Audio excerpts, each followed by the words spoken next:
Be ready? Start. This appeal is directed against the final judgment and order dated 18th August 2003 in letters patent appeal number 1085 of 2002 filed by the appellant herein stop. By its impugned final judgment, the High Court dismissed the LPA filed by the appellant herein stopera. Brief facts are that the appellant joined the service in 1953 as an overseer stop. The appellant was regularly submitting his property return showing all his movable and immovable properties stop.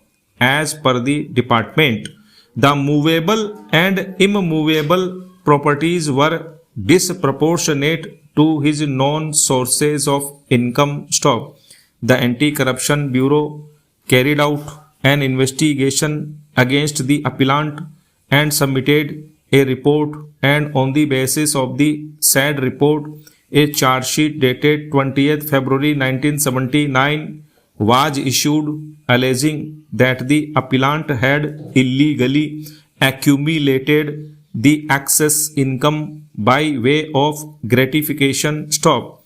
The appellant submitted his explanation on 15th May 1979 and denied the allegations as well as charges made in the charge sheet stop.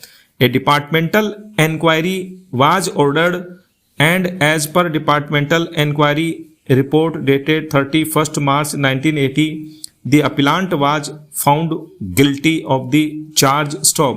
The respondent, by order dated 21st October 1982, passed an order of dismissal from the service as punishment stop.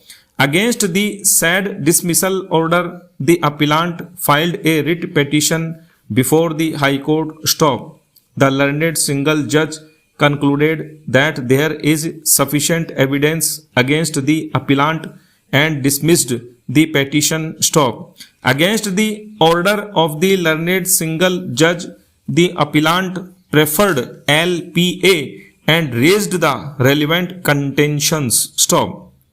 The division bench dismissed the LPA by confirming the order of the learned single judge stop.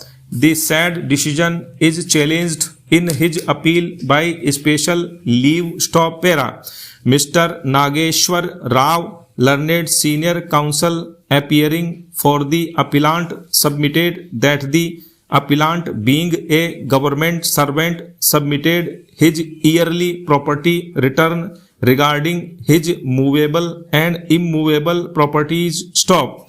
The return for the year 1975 was verified by the department, and being of the view that the appellant had movable and immovable properties worth more than known sources of his income, and being dissatisfied with the explanation of the appellant, the government requested the Director of Anti-Corruption Bureau inquire into the matter, vide its letter dated 11th January 1977, and on the basis of the report of the investigating officer, the department had issued a charge sheet upon the appellant stop. On the same material, criminal proceedings were also initiated under Section 5(1) of the PC Act stop. On the same basis of the same charges and the same evidence, the department passed the order of dismissal on 21st October 1982, whereas the criminal court honorably acquitted the appellant, vide its order dated 30th January 2002 stop para. Mr. Raj Kumar, learned counsel appearing for the state, submitted that upon the investigation it was found that the total income of the appellant out of the salary interest, rent, etc. could not be sufficient to acquire the property owned by the appellant, and that the total value of the movable and immovable and other properties acquired by the appellant had been found more than the known source of income by the appellant. Stop.